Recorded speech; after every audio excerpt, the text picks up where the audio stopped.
Quando qualcuno a Napoli pare che sta desiderando la morte altrui, o semplicemente quando auspica la cattiva riuscita di un'opera, quando sta gufando, sta sicciando a coccorun, per non fa bene, noi napoletani usiamo dire pare proprio che stai tirando i piedi. Quando uno pare desiderare la morte altrui, o stai tirando? Beh, o stai tirando i piedi. Chi lo sta tirando? E piede. E perché lo sta tirando i piedi per desiderare la morte altrui? Perché avrà dei benefici quello che tira i piedi. Ma pare proprio che stai tirando I piedi. quando uno desidera la morte nata, no? O stai tirando I piedi, e perché lo sta tirando i piedi? perché prima si usciva con i piedi dalla stanza dove era morto.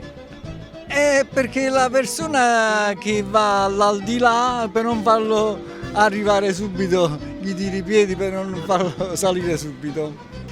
Perché significa praticamente accelerarne il più possibile la morte. O stai tirando i piedi non è in realtà una sottile metafora, è esattamente il gesto di appendersi ai piedi di un impiccato e quindi tirargli i piedi per accelerare il processo della morte. Sì, quando a Piazza Mercato funzionava la ghigliottina e la forca. La ghigliottina era riservata agli aristocratici, i nobili venivano ghigliottinati. La forca era per i borghesi, per i plebei. Ovviamente il processo non era immediato.